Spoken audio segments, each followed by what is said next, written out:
भगवान पर विश्वास की अनोखी कहानी। एक छोटे से गांव में एक रिक्शा वाला रहता था। उसका नाम सुनील और उसकी पत्नी का नाम अनीता था। सुनील बहुत ही दयालु और मन का सच्चा इंसान था। उसकी भगवान में श्रद्धा भी अटूट थी। कैसी भी परिस्थिति हो, उसका भगवान पर से भरोसा नहीं डगमगाता था। वह रोज ऑटो रिक्शा चलाकर लोगों को उनके घर से लेकर जाता था। छोटे बच्चों से लेकर बड़ों तक सभी से उसका बर्ताव अच्छा था। अच्छे स्वभाव की वजह से सैकड़ों लोग उसे पहचानने लगे थे। कभी भी अगर किसी को आवश्यक काम के लिए बाहर जाना पड़े तो वह नेक इंसान तैयार हो जाता था।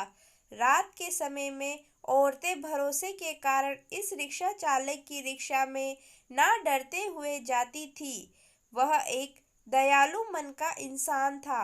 सभी गांव वाले उसे बहुत प्यार करते थे। उसके तीन लड़कियां थी, चांदनी, सलोनी और अंकिता। वह तीनों पढ़ाई कर रही थी। बड़ी लड़की की पढ़ाई पहले से ही पूरी हो चुकी थी। सुनील ने अपनी बड़ी बेटी चांदनी को 12वीं तक पढ़ाई करवाई थी। बाकी की दो लड़कियां पढ़ाई कर रही थी। उम्र होते ही उसने अपनी बड़ी बेटी की शादी करने का निश्चय किया। भगवान का दिया हुआ उसके पास जो भी था वह उसके लिए काफी था। रिक्शा चालक ने अपनी बड़ी बेटी की शादी एक अच्छी जॉइंट फैमिली में तय की। उसके ससुराल वालों ने शादी की तारीख निश्चित की। रिक्शा चालक ने अपनी बेटी की शादी के लिए पैसे जमा करने के लिए रात दिन मेहनत की थी। उसने अपनी बेटी को गहने, कपड़े और शादी का सब सामान खरीद दिया। वह अपनी बेटी की शादी का दिन देखने के लिए आतुर था। एक दिन वह भगवान के मंदिर में पूजा करने गया। मंदिर में पूजा करते हुए वह बोलने लगा, हे भगवान, मेरी बेटी की शादी जल्द होने वाली है। मेरी बेटी की शादी का सामान खरीद करते समय मुझे कभी भी कोई कमी नहीं हुई। आपके दयालुपन से सब ठीक चल रहा है। सब सामान भी आ गया, खाद्य पदार्थ भी पहुंच गए। उसने इन सभी के लिए भगवान का उपकार माना और उन्हें धन्यवाद किया। शादी को 2-3 दिन बचे थे। वह अपनी बेटी के पास गया और बोला, मेरे पास तुम्हें देने के लिए ज्यादा नहीं है, पर मैंने तुम्हारे लिए कुछ गहने लिए हैं। एक अच्छे परिवार में तुम्हारा हाथ सौंप रहा हूँ। लड़का अच्छा काम करता है। वह तुम्हें किसी भी चीज की कमी नहीं होने देगा। लड़की दूसरों की संपत्ति होती है। उन्हें एक ना एक दिन ससुराल जाना ही पड़ता है। कभी निराश मत होना बेटा। आज मैं तुम्हें यह पाठ सिखा रहा हूँ।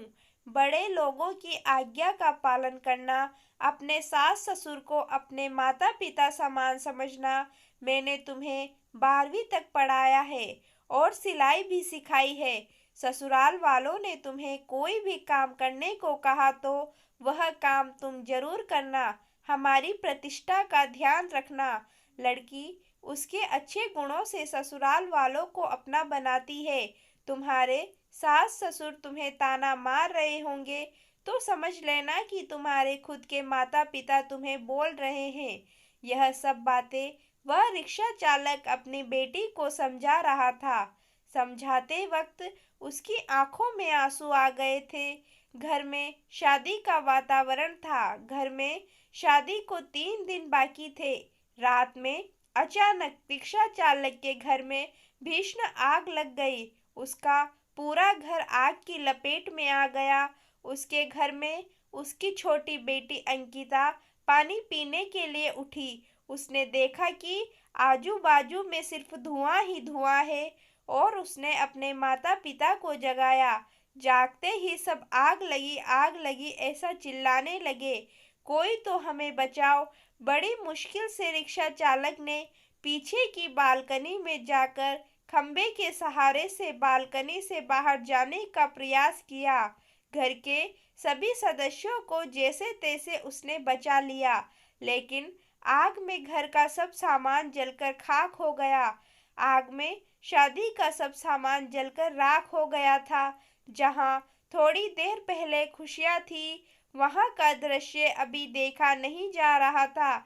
जिसने देखा उसकी आंखों से आंसू आने लगे। सब सोचने लगे, बेचारा अब क्या करेगा।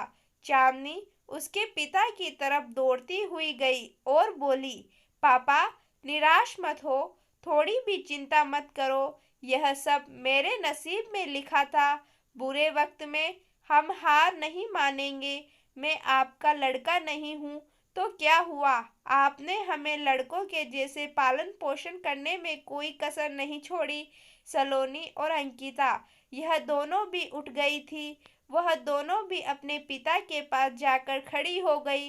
पापा, हम सब आपकी शक्ति है। हम तीनों ही आपकी बेटियां नहीं बेटे हैं। आज से हम भी आपके साथ काम करेंगे। चांदनी बोली, अगर वह लड़का मुझे सच्चा प्यार करता होगा तो यह सब देखकर भी वह शादी के लिए तैयार होगा। जो भी होगा वह मैं आनंद से स्वीकार कर लूंगी। चिंता मत कीजिए। तीनों बेटियों ने मिलकर अपने पापा को समझाया। आजू बाजू के सब लोग इकट्ठा हुए, साथ में बोल रहे थे कि ससुराल वालों को क्या जवाब देंगे। जो आया वह शोक व्यक्त करके चला जाता था। सुनील के घर के पास लोगों की भीड़ जमा हुई थी। सभी बोलने लगे कि आपने अच्छा काम करके पैसे कमाए थे। सुनील बोला, भगवान की यही इच्छा होगी।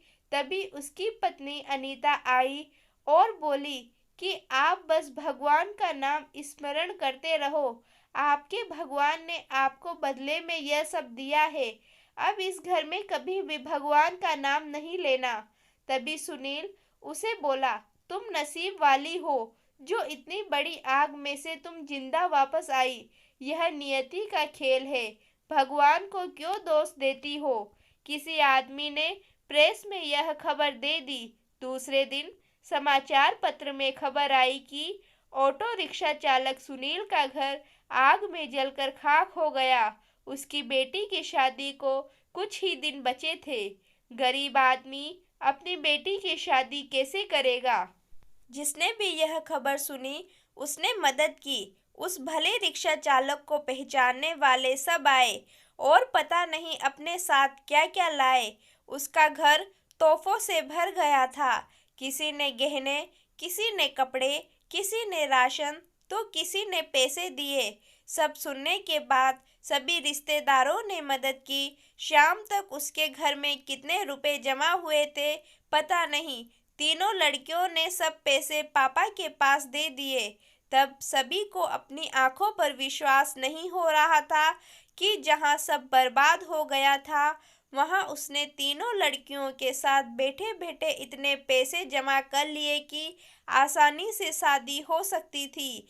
भगवान देता है तो छप्पर फाड़ कर देता है। उसने अपनी बेटी की शादी मंदिर में बड़े धूम धड़ाके के साथ की। लोग आपस में बोल रहे थे कि सच्चे मन के इंसान की भगवान हमेशा मदद करता है।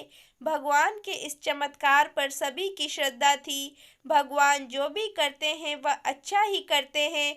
रिक्शा चालक की पत्नी बोली, मुझे माफ कर दो, गुस्से में भगवान को क्या कुछ नहीं बोल दिया। तीनों लड़कियां हंसते हंसते माँ की तरफ देख रही थी। कुछ देर पहले जहाँ सब रो रहे थे वहाँ अब सबके चेहरों पर खुशी थी।